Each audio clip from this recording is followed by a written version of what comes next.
Kisah ini tentang seorang gadis remaja belia berumur 18 tahun bernama Oksana yang dibakar hidup-hidup. Kejahatan yang begitu barbarik yang mengguncang negara Ukraina. Ribuan orang turun ke jalan menuntut keadilan. Presiden Ukraina pun turun tangan. Телезрители, уважаемые журналисты, настало время. Tanggal 10 Maret 2012 pagi hari di kota Mykolaiv, Ukraina, seorang pria berjalan ke tempat kerjanya dan dia terkejut mendengar suara tangisan seorang wanita yang suaranya begitu lemah dan berusaha berteriak meminta tolong. Pria itu mendatangi suara tersebut dan dia menemukan seorang gadis muda tanpa busana berbaring di atas tumpukan bara. Pria itu langsung memanggil polisi. Polisi datang. Gadis itu begitu lemah dan tak kuasa berdiri karena menderita luka bakar di sekujur tubuhnya. Dia nggak bisa berjalan karena telapak kakinya sudah hancur terbakar. Tapi yang luar biasanya, wanita itu masih bisa menyebutkan namanya dan bercerita kenapa dia bisa ada di lubang pembakaran sampah itu. Halo, saya Grace dan kali ini kita akan pergi ke Ukraina. Kisah pilu ini sangat menggemparkan negara tersebut sampai Presiden Ukraina kala itu turun tangan ikut membantu menangani kasus ini. Teman, jangan lupa kasih jempol ya, agar konten ini tetap muncul di beranda. Itu sangat berarti bagi saya. Baiklah, saya akan lanjutkan kisahnya. Oksana lahir tanggal 11 Juni 1993 di Luh, desa yang sepi di Ukraina. Masa pertumbuhan Oksana tidak mudah. Ibunya, Tatiana, seorang alkoholik dan beberapa kali masuk penjara karena terlibat dalam perampokan. Ayahnya, Sergiovic, juga seorang alkoholik yang meninggalkan Tatiana dan Oksana waktu Oksana kecil. Dan akhirnya masuk penjara karena terlibat penjualan narkobis dan perampokan. Saat kedua orang tuanya di penjara, Oksana kecil diasuh oleh kakek neneknya. Sejak SD, Oksana sudah punya kebiasaan mencuri dari teman-teman sekelasnya, bahkan dari guru-gurunya. Karena kebiasaan buruk ini, maka waktu kelas 3 SD, kakek neneknya memasukkannya ke sekolah asrama untuk digembleng. Waktu berumur 10 tahun, dia melarikan diri dari asrama beberapa kali, tapi kemudian berhasil ditemukan dan dikembalikan lagi ke asrama. Oksana ini gadis kecil yang suka melawan. Tapi saat bersamaan dia dikenal juga sebagai anak yang baik hati. Semakin besar Oksana tidak menunjukkan minat pada pelajaran sekolah dan berhenti waktu kelas 6 SD. Kemudian dia memilih hidup di jalan. Apa saja dilakukannya untuk mendapatkan uang. Dan pada usia muda dia sudah dekat dengan miras. Baginya miras bisa menghilangkan kesedihannya dan menjadi temannya saat kesepian.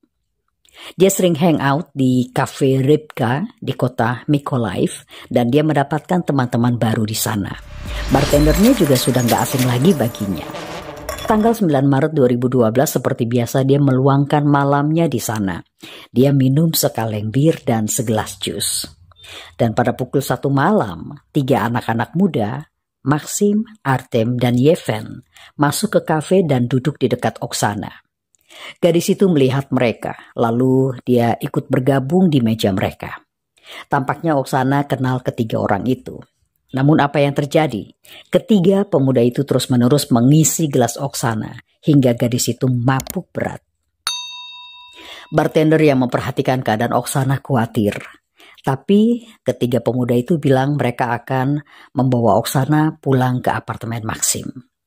Bartender menjadi tenang karena anak-anak muda itu orang-orang baik. Yevhen seorang ayah muda dan putrinya masih kecil. Artem Pohosyan seorang anak jaksa dan ibunya seorang pustakawan. Sedangkan Maxim seorang pengacara muda dan kader dari satu partai politik di Ukraina. Baik orang tua Maxim dan Artem punya pengaruh penting di dalam pemerintahan. Jadi amanlah kalau Oksana bersama pemuda-pemuda itu. Dari ketiga pemuda itu, Maximlah yang naksir berat dengan Oksana. Beberapa kali sebelumnya, Maxim mendekati gadis itu dan mengajaknya berkencan. Tapi Oksana tidak menggubris. Maxim sampai menawarkan uang kepada Oksana jika dia mau menjadi kekasih Maxim. Oksana tetap menolak karena dia sama sekali nggak tertarik dengan Maxim. Maxim kesal dengan penolakan itu karena dia merasa dirinya powerful, seorang politisi. Orang tuanya pejabat pemerintah. Harusnya dia bisa mendekati dan memacari wanita mana aja yang dia mau. Tapi penolakan itu sulit dia terima. Apalagi datangnya dari seorang gadis jalanan yang bukan siapa-siapa. Tapi walau begitu Oksana tetap menjaga hubungan pertemanan dengan baik. Malam itu di apartemen Maxim, Oksana benar-benar mabuk berat dan dia gak sadar. Dia diletakkan di atas tempat tidur Maxim. Dan rencana jahat akan dijalankan di sana. Dalam keadaan tidak berdaya ketika pemuda itu secara bergantian dan berulang kali merutpak Oksana. Ketika giliran Yevhen melakukan aksi bejatnya, Oksana terbangun dari pingsannya dan dia sadar betul apa yang sedang terjadi. Dengan sekuat tenaga dia melawan, berteriak sekuat-kuatnya. Suaranya mengisi pekatnya malam. Tetangga mendengar, tapi sayang sekali mereka tidak melaporkan peristiwa itu. Oksana berusaha melepaskan diri, tapi tangan Yevhen terlalu kuat mencengkram leher Oksana, sampai gadis itu berhenti bergerak. Yevhen melihat Oksana berhenti bernafas. Pemuda itu meneruskan apa yang sempat terhenti. Setelah selesai, Yevhen bilang kepada kedua temannya kalau Oksana sudah tewas. Maxim bilang mereka harus membuang mayat Oksana. Yevhen dan Artem pun pergi mencari tempat untuk membuang Oksana. Mereka menemukan konstruksi bangunan yang terbengkalai dan sepi. Kemudian mereka kembali ke apartemen. Oksana dibungkus dengan sarung bantal dan selimut. Tapi saat mereka melakukan itu, dengan ajaib, Oksana siuman. Ternyata dia tidak tewas. Tanpa ragu-ragu, Yevhen menarik kabel lampu dan menjerat leher Oksana sekuat-kuatnya, sampai sekali lagi gadis itu berhenti bergerak. Kemudian ketiga pemuda itu membawa Oksana ke gedung yang terbengkalai tersebut. Saat mereka tergesa-gesa, Oksana terlepas dari tangan mereka. Ketika terjatuh, gak ada suara dari Oksana. Di situ mereka yakin kalau Oksana benar-benar sudah tewas. Mereka meletakkan tubuh Oksana di satu lubang tempat pembakaran sampah dan menyalakan api pada tumpukan sampah dan kayu-kayu yang ada di sana. Kemudian ketiganya meninggalkan korbannya di atas nyala api. Ketika Oksana ditemukan, masih ada bara api yang menyala di bawah tubuhnya. Oksana tidak mati. Gadis itu merasakan mulai dari nyala api yang besar sampai menjadi bara. Tapi nyawanya tetap ada.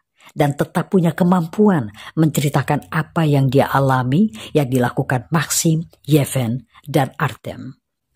Ini membuat para dokter tercengang pada daya tahan fisik Oksana yang tetap bertahan hidup dipanggang selama 8 jam lebih.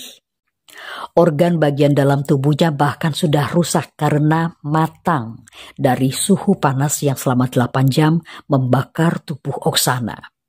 Ibunda Oksana, Tatiana, berkata, hanya Oksana satu-satunya yang dia miliki. Dia rela memberikan apa saja asal Oksana selamat.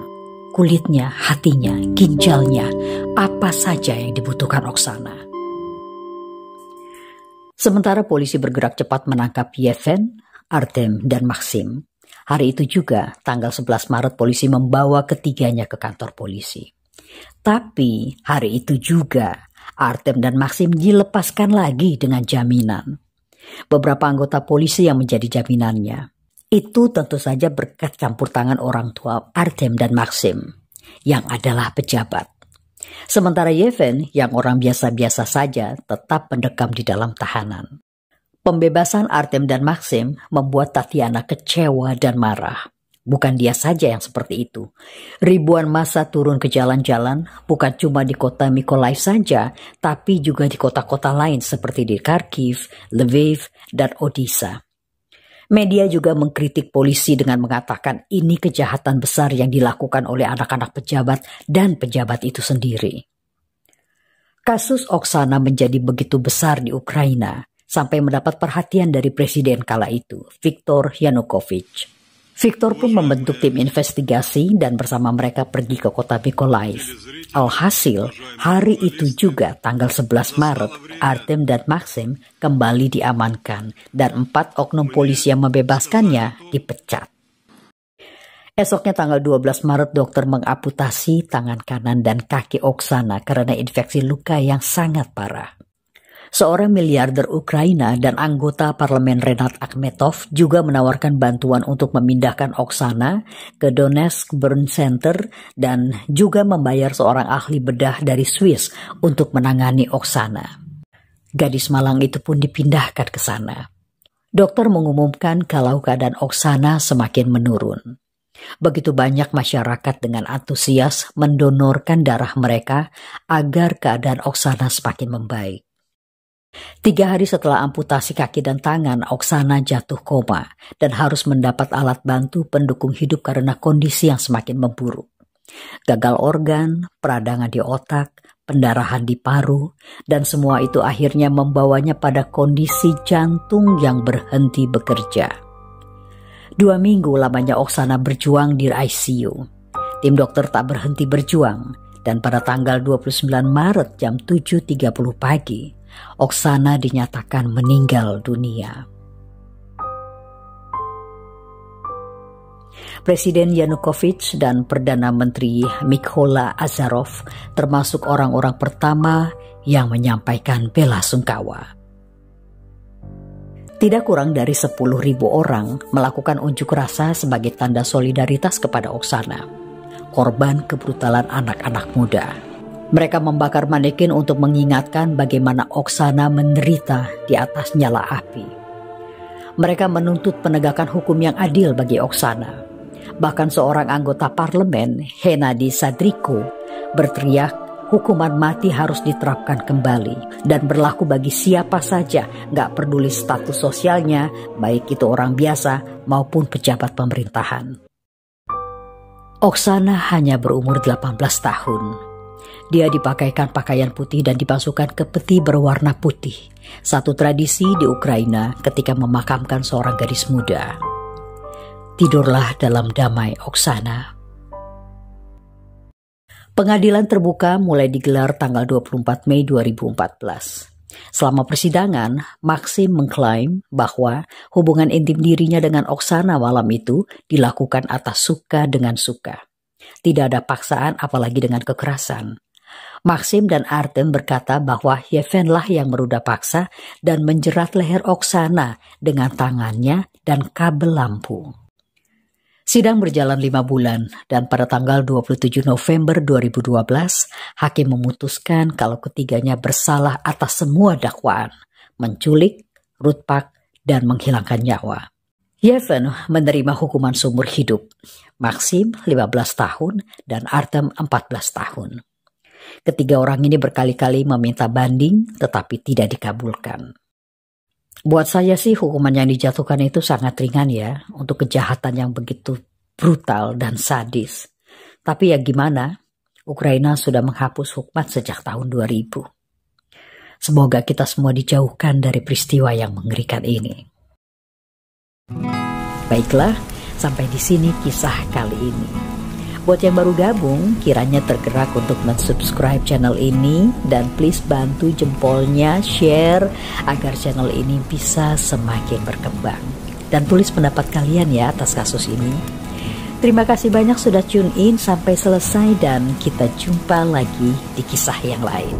Love you, bye.